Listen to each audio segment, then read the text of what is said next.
So yung magandang araw mga lods, for today's video meron tayong content na sasagutin na katanungan mga lods.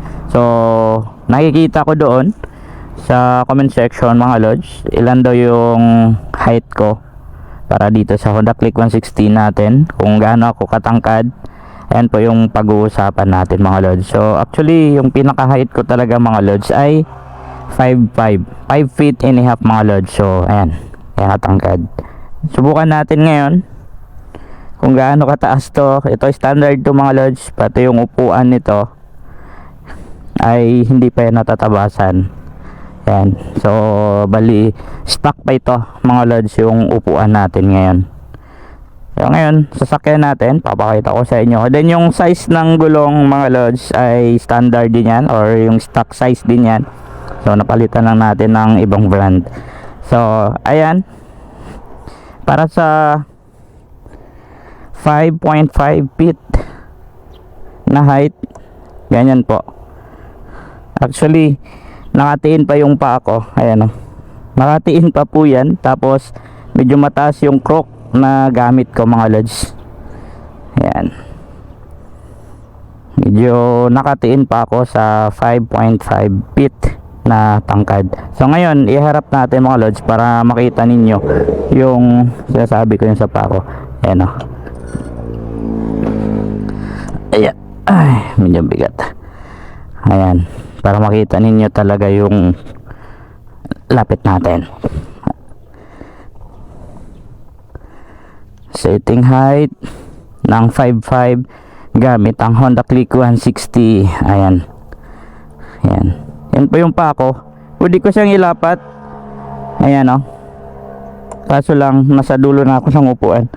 Ayan, kapag nasa gitna tayo, ayan, medyo malawak yung ito yung upuan natin at medyo makapal yung foam mga lods. Ayan o, yan, meron akong tiin, ayan o, nakita ninyo, nakatiin pa ako. Tapos naka-crocs na ako ng medyo makapal mga lods, kasi nga ayan, nakatiin ako para hindi ako mahirapan.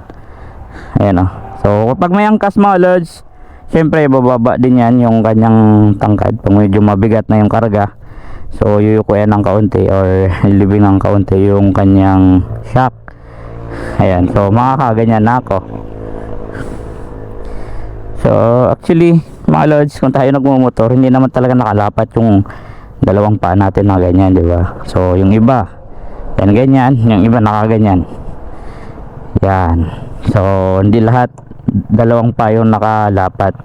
So minsan talagang kailangan mo talaga ng ano mga lods ay sigurado na hindi ka outbalance, ay kailangan mo ng dalawang pa. So sa akin, kapag medyo hindi ko abot, yung kabilang pa ko lang yung tinutungkod ko mga lads. So ayan, actually dito po talaga siya nahirap gamitin kahit na matraffic mga lods, no, kasi nga kayang-kaya naman natin tukuran yung kabila. Saka hindi siya ganong kabigatan mga lods kapag na sakyan na natin. Ayan, so unlike sa pag nakahinto at medyo ma-rough road, doon tayo mahihirapan mga lods. Ayan o, sobrang lambot nito, sobrang lambot ng shock sa harap mga lods. Kaya kapag ginamit natin sa biyahe or may karga tayo, bubaba ng kaunti yan.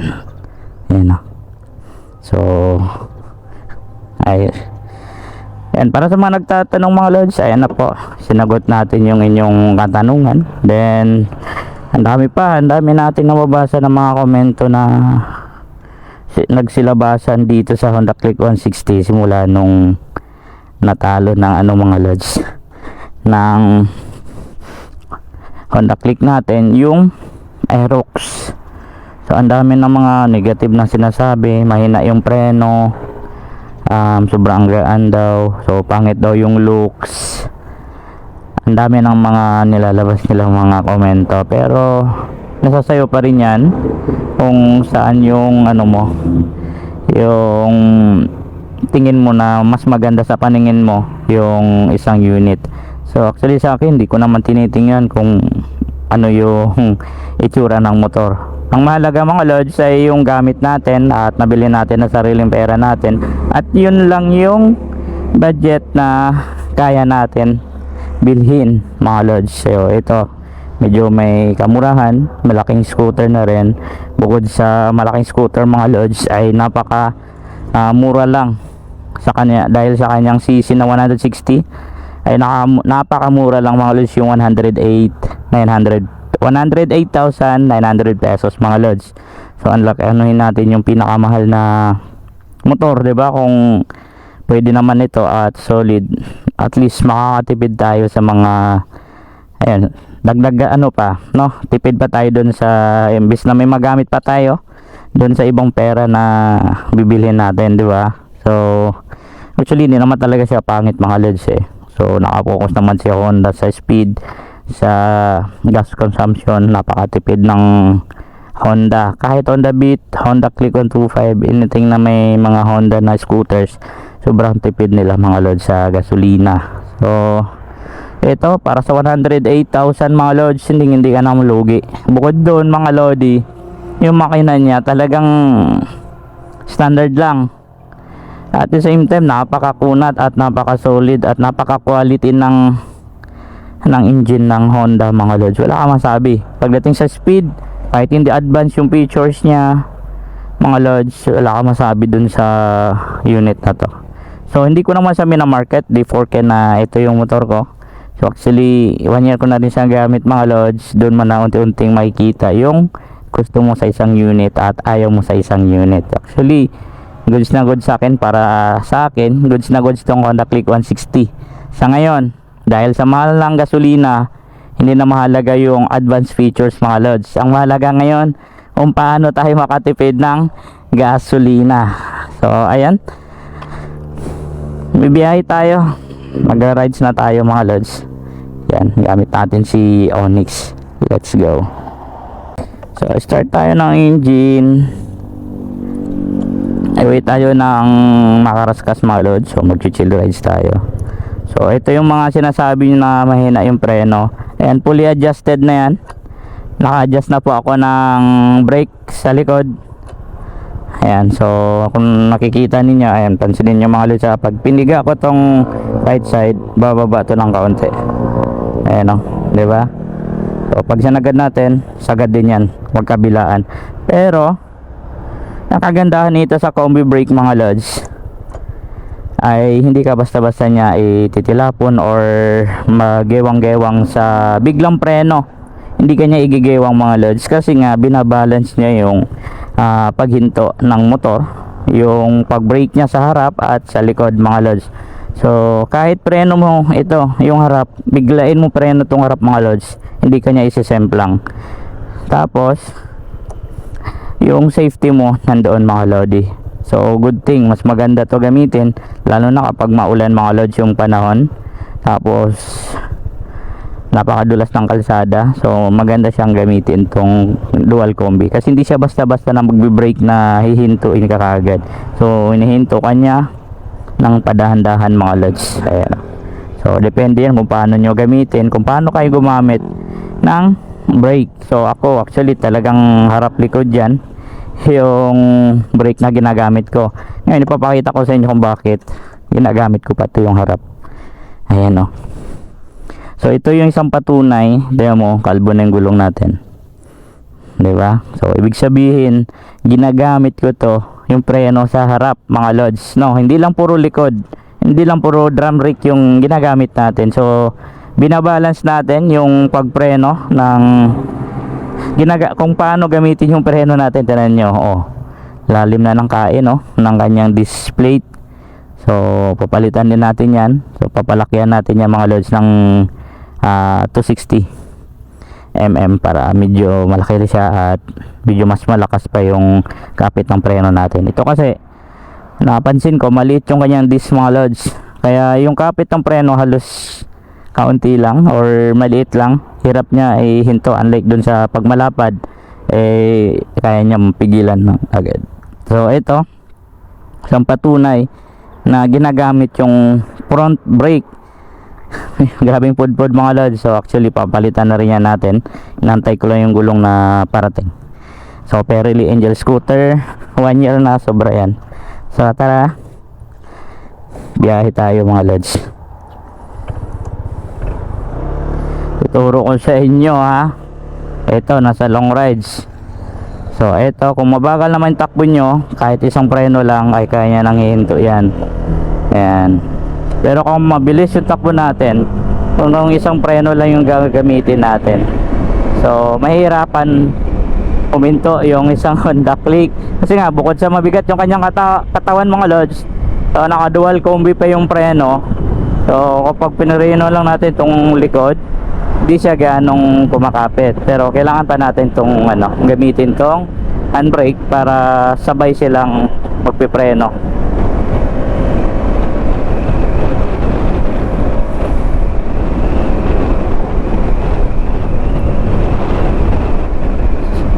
Nasabi ko sa inyo mga lods, mas maganda to sa gamitin sa mga bangkingan, ganyan.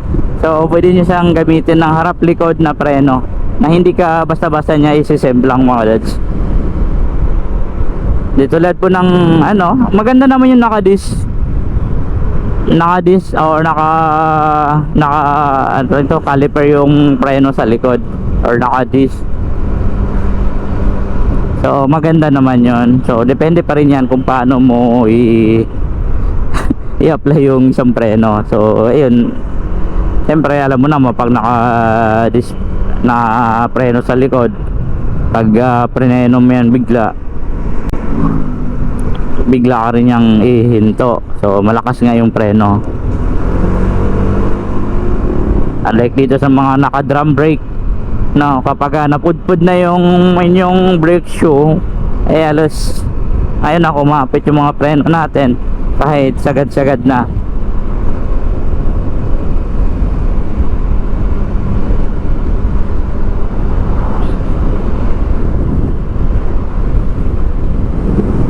Grabing init. So sa mga nagsasabi na mahinang preno, depende lang po yan kung paano ninyo gamitin yung inyong brake system. So itong CBS or combi brake system mga lods ng Honda Click ay may tamang paggamit yan, or kung paano gamitin yung kanyang brake.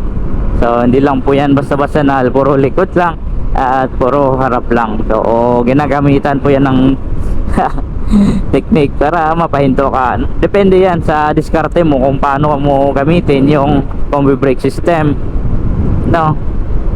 So minsan kasi di natin maiwasan na magpipreno lang ng isa, ito ganyan, tapos biglang yun ang sinasabi na mabilis yung takbo natin, tapos isa lang yung napreno mo, ganyan, nakalimutan mo ito preno. So automatic yan mga lods, sabihin mo na mahina yung preno kasi nga hindi na kumakagat agad yung preno natin. So kailangan pa natin i-apply yung right side. Kaya nasa diskarte yan ng rider kung paano laruin yung combi brake system.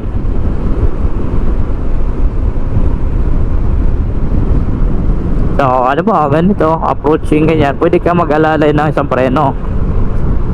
Pero kung kailangan mo talagang huminto ng biglaan, or kailangan mo talaga na hinto agad, so kailangan mo nang gamitin itong dalawa. Ayan. Pero kung sa kurbada lang mga lods, ay maganda to pang-alalay lang sa mga cornering para hindi ka mag-overshot or lumampas doon sa kurbada mga lods.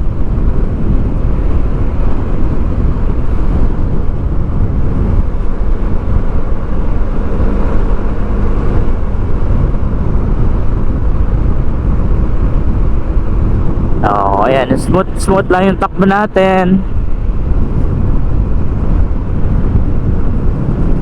So kung kailangan talaga mag-apply ng preno, saka tayo apply ng preno mga lods. Ayan ito, apply tayong preno ng kaunti. Kasi kaliwete tayo So sa mga kaliwete, kapag right side na yung cornering, siyempre mag-apply talaga ng preno yan, alalay lang. So kapag sa left side naman yung ay kahit no need na.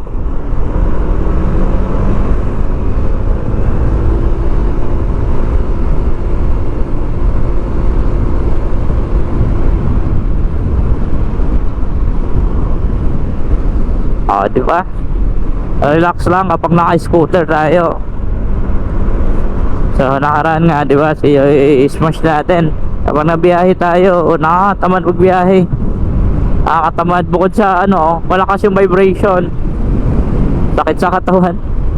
So unlike ngayon, kapag naka-scooter tayo, wala tayo ibang gagawin, no? Piga lang tayo ng piga.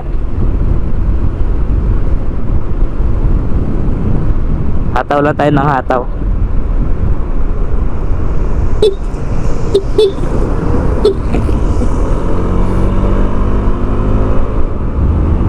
Dadadaanan natin si Papa Malods. Pauwi na rin po yan ng bahay sa Makaraskas. Galing nag-deliver.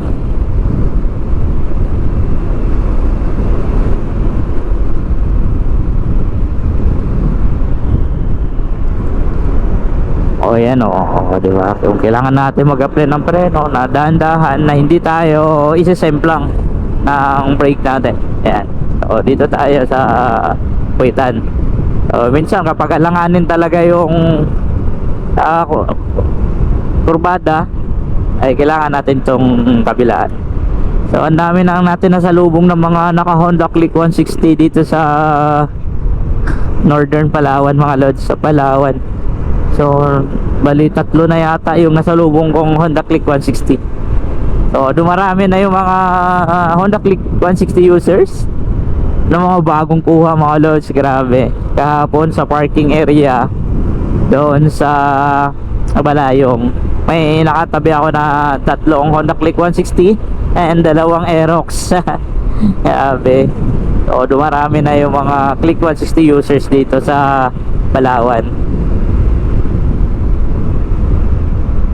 Soon bubuo tayo ng grupo ng mga Honda Click 160 lang, mga lods, para at least may community tayo kasama yung mga Honda Click users dito sa Puerto Princesa City or sa buong Palawan.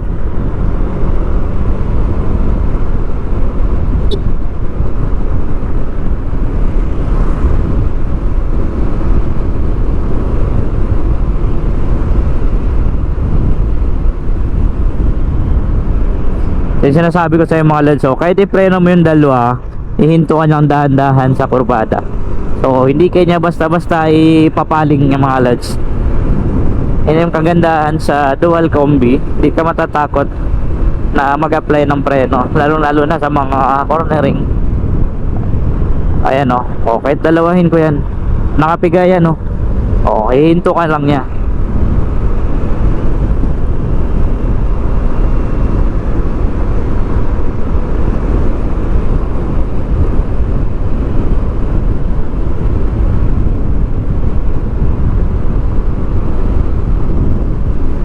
So sa nagsasabi na naka 17 grams, malakas sa akyatin, mga lods. Syempre goods na goods sa mga kurbada. Ayan naka-apply ako ng full brake.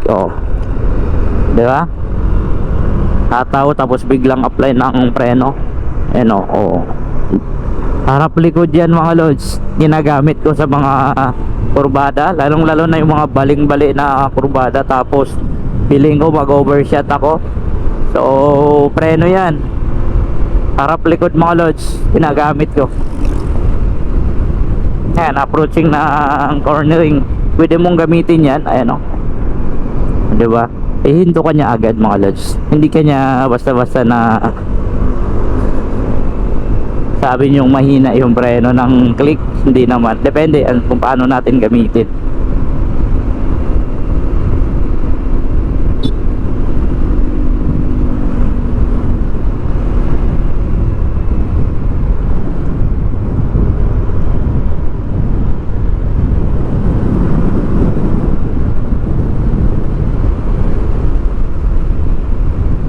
Sarap. So yun lang siguro, mga lods, for today's video and tips natin. So kung may nakuha kang idea, mga lods, sinikayat naman kita mag-subscribe. Click mo na yung notification bell, i-all mo na, mga lods, para lagi kang updated sa next upload at next idea, next tips natin dito sa ating i-upload, mga lods. So yun lang, sa muli, this is Legendary TV na laging nagsasabi na ride safe, lods. Ingat pa.